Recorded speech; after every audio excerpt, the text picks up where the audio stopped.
औज़ुबिल्लाहिमिनश्शैतानिर्रजीम बिस्मिल्लाहिर्रहमानिर्रहीम। अस्सलाम वालेकुम मेरे मुअज़्ज़ज़ ख़वातीन हज़रात तलबा व तालिबात। उम्मीद है कि आप खैरियत से होंगे और ठीक ठाक होंगे। आज जो मैं वीडियो लेकर आया हूँ वो भी बहुत इन्फॉर्मेटिव है। याद होगा आपको कि लास्ट टाइम मैंने आपको प्रेजेंट पास्ट फ्यूचर का परफेक्ट टेंस करवाया। उससे पहले मैंने आपको is am are was were has है वेट देयर और इट का इस्तेमाल करवाया। ये सारी वीडियोस मैंने अपलोड कर दी हैं। अब मेरी क्योंकि ग्रामर का सिलसिला सीरीज़ शुरू है, आज मैं जो लेकर आया हूँ वीडियो बड़ी ज़बरदस्त। आज मैं आपको प्रेजेंट इनडेफिनेट का टेंस समझाऊंगा और उसी पर हम डिस्कस करेंगे। Let's move on the board. सबसे पहले बात आपको बताते हूँ बच्चों स्टूडेंट्स कि आज हम जो टेंस कर रहे हैं वो प्रेजेंट इनडेफिनेट टेंस, और प्रेजेंट इनडेफिनेट टेंस को हम उर्दू में फ़ेल हाल मुतलिक कहते हैं। क्या कहते हैं? फ़ेल हाल मुतलिक। अच्छा, मैं एक बात आपको शेयर करते चलूँ ख़वातीन हज़रात स्टूडेंट्स कि ये जो प्रेजेंट पास्ट फ्यूचर का मैंने परफेक्ट टेंस करवाया था वो मैंने एक वक्त में 3 टेंस करवाए थे। अल्हम्दुलिल्लाह एक्सप्लेन किया, समझाया, फिर अगली वीडियो उसकी प्रैक्टिस की मैंने डाल दी थी। दूसरी बात ये है कि आज मैं प्रेजेंट का इंडेफिनेट समझा रहा हूँ। होना तो ये चाहिए था प्रेजेंट पास्ट फ्यूचर का इंडेफिनेट हो, लेकिन वो मैं नहीं करवा रहा। ये मैं सेपरेट क्यों करवा रहा हूँ?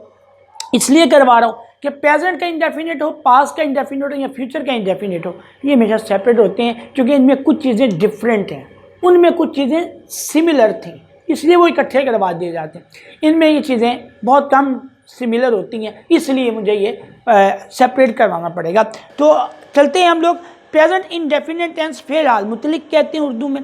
तो याद रखिएगा बच्चों कि आज जो इसकी मैं आपको सबसे पहले तारीफ़ बता रहा हूँ ना, प्रेजेंट इंडेफिनेट की जो तारीफ़ है वो ये है कि किसी भी काम का करना या होना मौजूदा ज़माने में पाया जाए। और मैंने आपको पहले भी पीछे वीडियोज़ में मैंने बताया हुआ है, मैं बार बार रिपीट करता हूँ, टेंस कहते हैं ज़माने को। तो ऐसा टेंस या ज़माना कौन? Present indefinite. ऐसा टेंस या ज़माना जिसमें किसी काम का होना या करना या सहना मौजूदा ज़माने में पाया जाए, प्रेजेंट वाले ज़माने में पाया जाए, मौजूदा दौर में पाया जाए।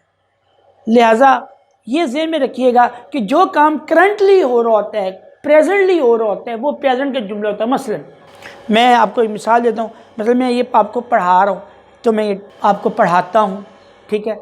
अम्मी कपड़े धोती हैं, प्रेजेंट का काम है ना, मौजूदा काम हो रहा है, ठीक है। तुम किचन को साफ़ करते हो, मैं गली में शोर करता हूँ। तो ये जितने भी बोले मैंने, ये प्रेजेंट के मौजूदा दौर के।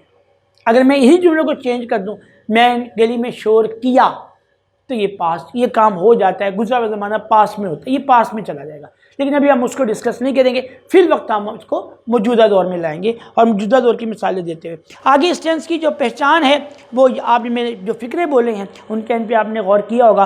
ता है, ती है, ते हैं या ता हूँ वगैरह, ये फ़िक्रों के एंड पे आते हैं। प्रेजेंट इंडेफिनेट की पहचान की बात हो रही है। उसके बाद इसी टेंस में हम लोग जो वर्ब का इस्तेमाल करते हैं, यानी जो फॉर्म लगाते हैं, वो फर्स्ट फॉर्म लगाते हैं, पहली फॉर्म लगाते हैं, ये याद रखिएगा। लेकिन इसमें एक रोला है, एक कन्फ्यूजन है, आज तक बच्चे नहीं कर पाए कि अब मैं अक्सर इनको बड़े अच्छे तरीके से ये बात समझाता हूँ, अल्लाह करे ये बात समझ आ जाए। अभी अगर काम करने वाला यानी सब्जेक्ट जो होता है, आपको पता है काम करने वाले को सब्जेक्ट कहते हैं। अगर काम करने वाला सब्जेक्ट यानी वाहिद होगा, अकेला होगा, तन्हा होगा, सिंगुलर होगा, तो उसमें याद रखिएगा पहली फॉर्म के साथ एस या ई एस का इजाफा होगा। या मसलन ही, वो अकेला है, असलम अकेला है, शी लड़की अकेली है, ठीक है। इनके साथ फर्स्ट फॉर्म के साथ एस या ई एस, मसलन शी कुक्स पकाती है, ठीक है। ही प्लेज वो खेलता है। तो जो सिंगुलर सब्जेक्ट होते हैं, काम करने वाला जो अगर शख्स वाहिद होगा तो उसके साथ एस या ई एस का इजाफा होगा। और अगर यही सब्जेक्ट अगर प्लूरल होगा, यानी काम करने वाला जो होगा वो अगर जमा होगा, ज़्यादा होंगे, प्लूरल होगा, तो याद रखिएगा उसमें एस या ई एस का इजाफा नहीं होगा। एक तो मैं बच्चों को ये बात बताता हूँ। दूसरी बात मैं अक्सर ये बात बताता हूँ, अगर सब्जेक्ट के साथ एस लगा हो, अगर सब्जेक्ट के साथ एस लगा हो, काम करने वाले के साथ एस, यानी वो ज़्यादा हो, तो याद रखिएगा वर्ब की फॉर्म के साथ एस नहीं लगाते। ये मैं एक और तरीका याद रखने का बता रहा हूँ। और अगर सब्जेक्ट अकेला हो, एस ना लगा हो, वाहिद हो, तो समझ लें उस वक़्त एस सब्जेक्ट के साथ तो नहीं लगा हुआ, लेकिन उस वक़्त सब्जेक्ट वर्ब के साथ एस लगना है। एक ये पहचान याद रखिएगा। और उसके बाद आ जाएं आप इसका हेल्पिंग वर्ब का इस्तेमाल, तो याद रखिएगा ये प्रेजेंट इंडेफिनिट में कोई हेल्पिंग वर्ब नहीं लगता, नो हेल्पिंग वर्ब। उसके बाद हेडिंग देते हैं हम लोग फार्मूले की कि इसको बनाने का तरीका क्या है। तो याद रखिएगा सबसे पहले हम लोग इंग्लिश करते हैं सब्जेक्ट की, सब्जेक्ट के बाद हम इंग्लिश करते हैं फर्स्ट फॉर्म की, और फर्स्ट फॉर्म के साथ हम इंग्लिश करेंगे ऑब्जेक्ट की। मसलन मैं मिसाल देता हूँ, मैं स्कूल जाता हूँ, तो जगह जगह चीज़ें निकालिए, जगह जगह लगा दो, क्या बन गया, जगह जगह चीज़ें लगा देने से आई गो टू स्कूल, मैं स्कूल जाता हूँ। तो इसी तरह एक और मिसाल, वो पानी पीता है।